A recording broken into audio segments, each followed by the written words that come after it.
Earth had been silent for 2.5 centuries, and in that time the galaxy had learned to fear the quiet.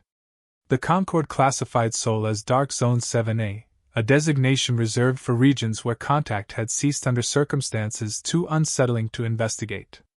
No probes sent toward Earth ever returned, not even debris. Signals fell into a void that swallowed transmissions whole. The most advanced listening arrays recorded nothing but a static void, an unnatural silence that felt engineered rather than accidental.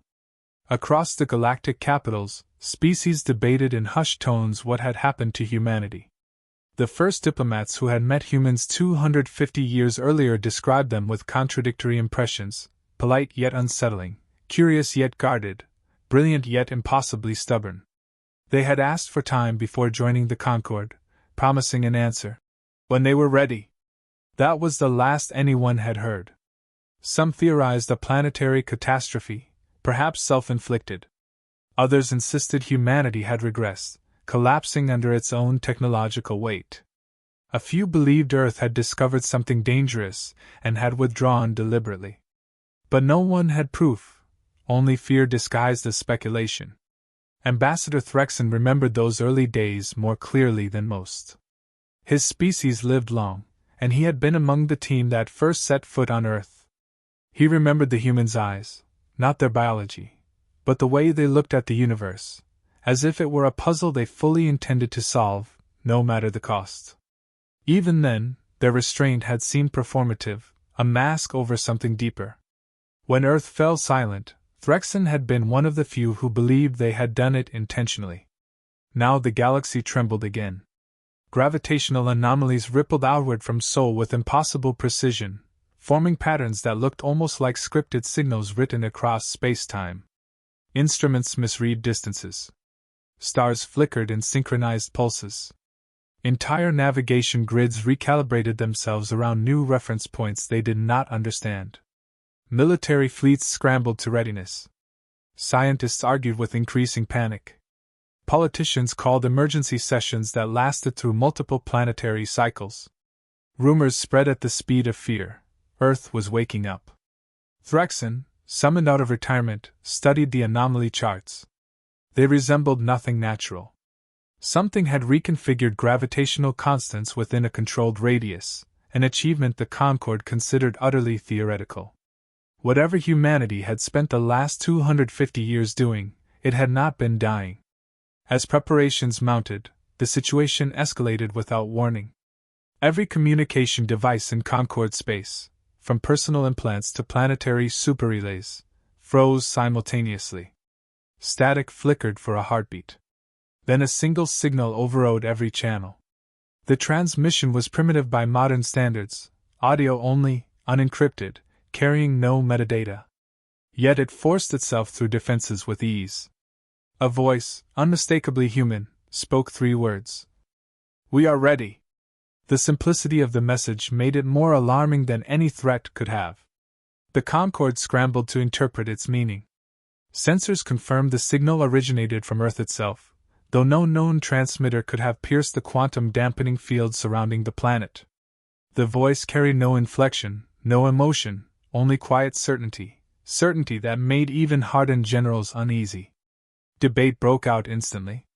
Should the Concorde respond? Should they send envoys? Should they prepare for conflict?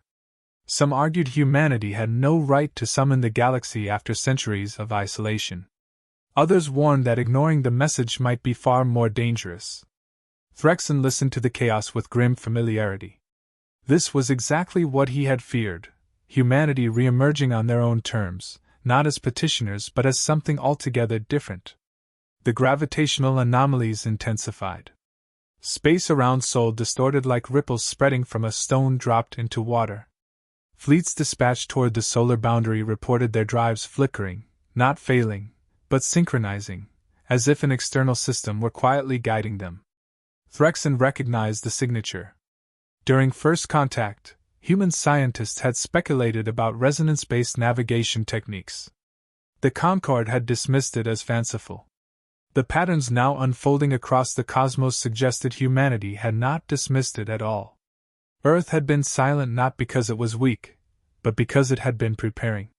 The message repeated exactly once, unchanged, patient, final. "We are ready." And for the first time in 250 years, the galaxy realized humanity had not asked permission to speak. They had simply decided it was time. The message from Earth spread through the galaxy like a shockwave, igniting panic, fascination, and buried memories in equal measure. Species that had not spoken of humanity in generations now whispered their name with unease. Governments issued emergency advisories. Religious groups proclaimed the return of a long-awaited omen. Military divisions ran full mobilization drills. Even the most distant civilizations understood that the silence of Earth had never been benign, and their sudden voice carried the weight of something irreversible. The message contained no explanations, only precise coordinates and a directive: arrive with no weapons online. It was not phrased as a request. It was an instruction delivered with quiet authority, as if humanity had no doubt it would be obeyed. Debate within the Concord lasted mere hours before a decision was reached. To ignore the summons risked provoking a force of unknown scale. To respond armed risked appearing hostile. Ultimately, the fleets were dispatched, weapons powered down to stand by, their commanders uneasy but compliant. As the armadas crossed into the outer regions of Sol, their instruments surged with data that defied classification. The solar system was no longer the familiar, lightly industrialized region recorded 2 centuries prior. Energy readings spiked beyond predicted thresholds. Orbital paths of planets exhibited micro-adjustments, unnaturally precise, as if guided by an unseen stabilizing mechanism. Deep space sensors detected resonant lattices, webs of gravitational filaments weaving through the system like engineered currents. The fleets slowed involuntarily as their drives synchronized to external frequencies. No commands had been issued.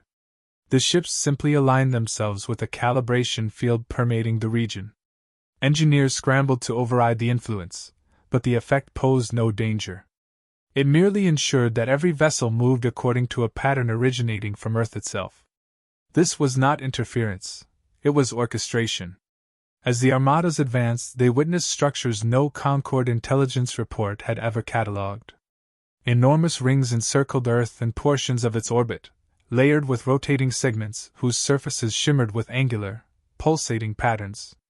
They were not conventional megastructures built from visible materials. Their surfaces bent light subtly, suggesting compositions beyond known matter classifications. Other constructs drifted silently in the void, geometric arrays that seemed dormant yet radiated potential, as if waiting for an activation sequence. The moon bore scars and additions equally unsettling. Portions of its surface glowed faintly with embedded circuitry miles across. Craters had been reshaped into symmetrical basins housing unknown machinery. Yet despite the magnitude of the modifications, no life signs were detected. The structures operated with a purpose that required no crew. Earth itself appeared vibrant, but cloaked. Atmospheric readings were masked by a field that deflected analytical attempts with elegant precision. From orbit, cities glinted faintly, their energy signatures too stable to be natural. But no movements, no transmissions, no human presence could be confirmed. It was as if the planet had perfected opacity. Ambassador Threxon stood among the observers, absorbing everything with a quiet dread that felt uncomfortably like recognition. Humans had always been resourceful, but this was something entirely different. No civilization had built anything resembling these structures in such a short time span. The timeline defied possibility, unless humanity had spent its silent centuries progressing without limits, without oversight, and without the philosophical restraints that shaped other species. As the fleets reached the coordinates provided in the message, space rippled open. A construct phased into visibility, not by arriving, but by revealing itself.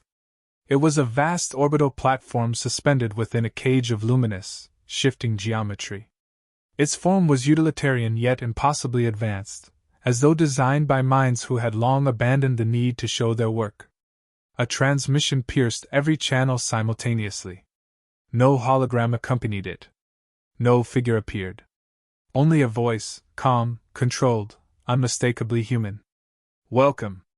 You have honored the terms of our invitation," Silence followed, not empty, but expectant. The fleets did not dare reply. The voice returned, measured and unhurried. Humanity has returned to the galactic discourse. The statement held no threat, yet carried the weight of a declaration. The fleet's commanders exchanged looks of apprehension. Humanity had vanished for 250 years. They were no longer the species the Concorde remembered. Whatever they had become, they were now speaking again, and the galaxy understood instinctively that they would not have spoken unless they were prepared for everything that followed. The human voice carried no distortion, yet the surrounding air on every ship felt heavier, as though the words themselves shifted the atmosphere. Delegates leaned toward their consoles. Sensors recorded nothing, no biological signatures, no identifiable transmission source, only a perfectly stable signal that threaded itself through every system without resistance. When the voice began its explanation, even the most skeptical commanders listened in absolute stillness. 2.5 centuries earlier, humanity had detected an anomaly deep in its research networks, patterns embedded in cosmic radiation, gravitational fluctuations, and quantum noise. These patterns did not align with any natural phenomenon. They outlined a cycle, a recurring event across cosmic history that correlated disturbingly with the disappearance of advanced civilizations. The Concorde had dismissed such theories as superstition. Humanity had not.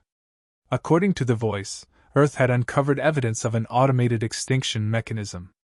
Not a weapon, not an enemy fleet, but an invisible threshold woven into the fabric of space itself. When a species reached a specific level of technological and energetic influence, the mechanism activated, targeting them through engineered disasters, destabilized stars, and catastrophic anomalies.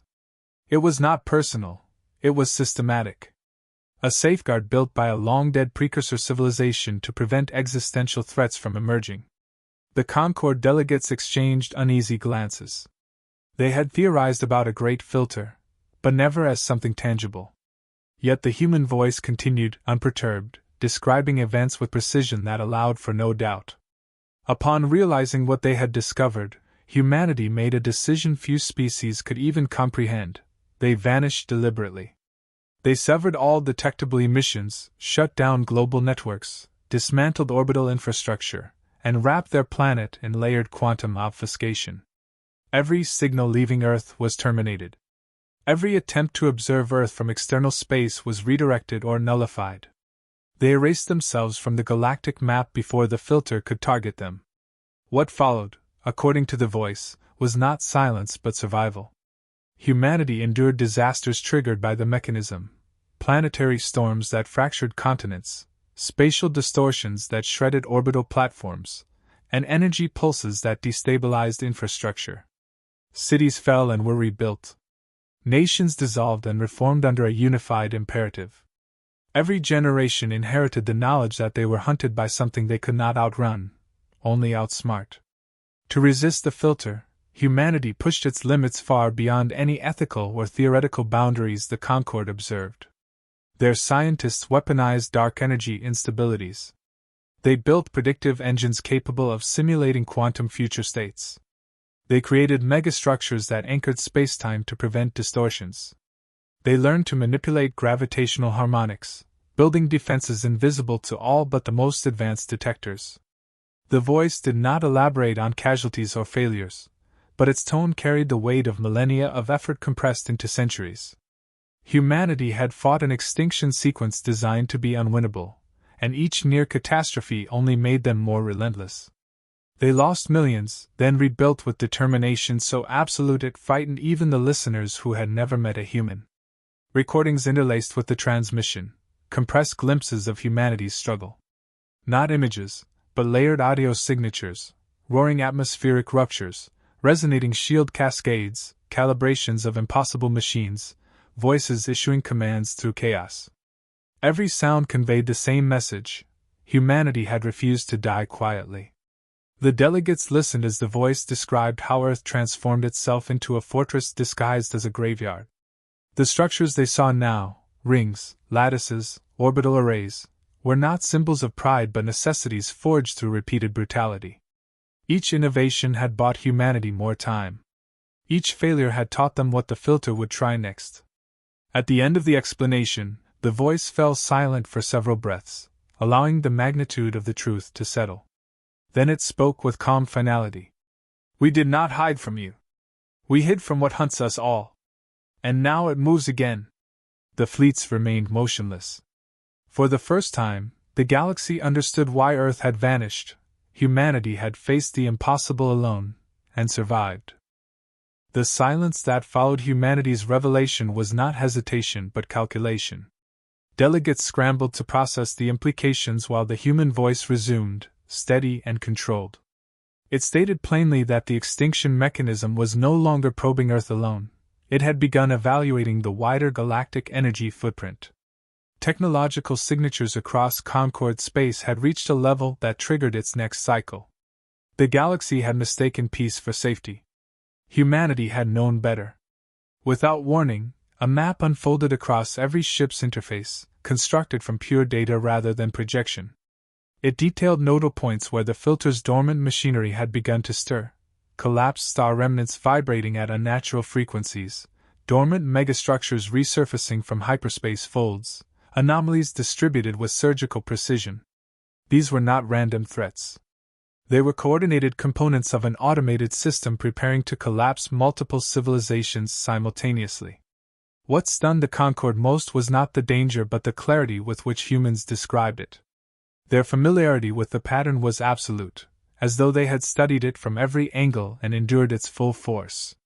They explained that the mechanism escalated gradually, small destabilizations, targeted collapses in infrastructure, then full-spectrum annihilation if signs of resistance emerged. The Concord's technology, advanced as it was, would only accelerate detection. Their defensive protocols would be interpreted as aggression by the system. Their energy networks were vulnerable by design. Humanity offered no flattery to soothe them. They simply stated what the Concord had refused to consider: no species had ever survived the mechanism at scale. Only Earth had managed to persist long enough to understand its rhythms. The fleet's commanders demanded clarification. What exactly had humanity built in their centuries of isolation? The voice responded without theatrics. They had constructed tools capable of bending gravitational constants around entire star systems. They had designed weapons that collapsed hostile anomalies before they could fully manifest. They had created relocation structures that could phase populated worlds into stabilized dimensional pockets for protection. And they possessed predictive frameworks accurate enough to foresee the filter's movements years in advance. The tone of the explanation was not arrogant. It was foundational. Humanity was presenting fact after fact with clinical precision, detailing capabilities the Concord had once labeled impossible. Observers realized that every structure surrounding Earth was part of a single integrated defense network, one designed not merely to protect the planet but to counterattack directly into the mechanism's operational domain. Some delegates attempted to object, insisting that the Concord could mobilize its own defenses. The human voice dismantled each argument neatly. Concord fleets operated on spatial drives too detectable. Their shielding was optimized for physical threats, not gravitational implosions. Their communication systems emitted patterns easily tracked by the mechanism. Their distributed command structure ensured coordination failure during a multi-system assault. The voice did not accuse, it diagnosed. When Ambassador Threxon spoke, his question was simple. If humanity had survived alone, why reveal themselves now? The answer was immediate. Because the cycle will not target us alone this time. Humanity explained that their actions had distorted the mechanism's predictive model. The system had adjusted, integrating humanity's resistance into its next sequence. Multiple civilizations were now projected to fall simultaneously, overwhelming the galactic economy and destabilizing spatial equilibrium across a full sector. If those collapses were allowed to occur, humanity's own defenses would be undermined. Unity was no longer optional. It was a requirement for survival. The voice laid out a compact proposal. Humans would provide strategic command, technological integration, and predictive modeling. The Concord would supply manpower, logistical scale, and fleets capable of being retrofitted with human-designed stabilizers. Together, they could intercept the opening waves of the cycle and disable the mechanism before escalation. Delegates sensed the unspoken truth: humanity was not asking for permission to lead. They were informing the galaxy that leadership was necessary. The tone carried no threat, yet resistance felt as reckless as ignoring a collapsing star. The map zoomed in on a cluster of systems where the first surge would strike. The anomaly's countdowns aligned with chilling precision. "Under 12 years," the voice said, unshaken. "After that, the mechanism initiates its terminal phase." The fleets listened, and for the first time, they understood the new balance of power. Humanity had emerged not as supplicants but as the only force capable of defying extinction itself. The delegates absorbed the timeline with a dread that settled deep in their bones. 12 years was nothing on a galactic scale. Worlds spent longer than that debating trade tariffs. Yet the human voice spoke of the deadline with an eerie calm, as though confronting the inevitable had become routine for their species. It explained that the filter's opening phase would not resemble conventional warfare. Civilizations would face synchronized failures, stellar fluctuations destabilizing orbital paths, quantum storms shredding communication arrays, energy siphons depleting reactors, and spatial folds severing entire systems from navigable space. The mechanism was designed to overwhelm coordination before resistance could form. Humanity, however, had learned to anticipate these assaults. Their predictive structures could map the sequence of failures years in advance. Their gravitational anchors could hold systems steady when the distortions began. Their dimensional refuges could shelter vulnerable populations without broadcasting their presence. The Concord had never developed such methods because they had never believed they would need them. Threxon watched the shifting data in silence, confronted by a realization he hadn't voiced even to himself. No species in the Concord possessed the resolve required to fight something that erased civilizations by design. Humanity alone had cultivated that resolve through centuries of relentless adaptation. This made the next words from the human voice feel less like a proposal and more like a turning point in galactic history. "Survival requires unity," it said. "Fragmentation guarantees extinction." There was no rhetoric, no emotional manipulation, just a statement delivered with the clarity of a mathematical proof. Humanity outlined an initiative that spanned military, scientific, and civil spheres. Fleets would be restructured under integrated command. Defensive grids would be rebuilt using human stabilizers. Civilizations would train specialists in anomaly response, gravitational calibration, and subspace fault repair. The entire galactic infrastructure would need restructuring to conceal energy signatures and distribute population centers more strategically. The Concord had never attempted coordination on this scale. It required trust, discipline, and speed, three qualities that rarely aligned among rival species. Yet the alternative was annihilation engineered with ruthless precision. Even the most stubborn leaders understood that refusing alignment would doom their worlds. One by one, the delegates spoke. Some demanded clarification. Some sought guarantees. Others questioned relinquishing strategic command to a species they had barely understood even before their disappearance. The human voice addressed every concern concisely, offering operational details, risk assessments, and logistical pathways. It never overstated humanity's capability, but it never downplayed the threat. The balance of its tone made one fact undeniable: no other species possessed the knowledge required to lead this defense. As the discussion unfolded, Threxon realized something deeper. Humanity had not returned seeking dominance. They had returned because they refused to let the galaxy suffer the same torment they had endured alone. Their leadership was not born of superiority, but of obligation forged under extinction's shadow. That distinction carried more weight than any weapon. When the final concerns were dispelled, the delegates reached a consensus, not out of fear but out of recognition. Every species present agreed to the terms. They would join the human initiative without reservation. It was the first unanimous decision ever recorded in the Concord's history. The human voice acknowledged their acceptance with the faintest trace of something that might have been relief. "Then we begin." New data cascaded across the fleet's displays. Coordinates for construction sites, defensive perimeters, shield lattice foundations, evacuation corridors, and the positioning of the first joint vanguard armadas. Humanity had prepared these plans long before the meeting, contingencies waiting only for cooperation. Threxon felt a strange resolve settle over him. For the first time, the galaxy would stand together not as fractured sovereignties but as a unified civilization guided by a species that had walked through catastrophe and emerged unbroken. The voice concluded with a final message, delivered with calm conviction. We endured the filter alone. You will not face it alone. Stand with us, and we will carry the burden with you. The fleets remained silent, their commanders absorbing the weight of the promise. A distant tremor passed through the gravitational field, barely measurable, yet unmistakable.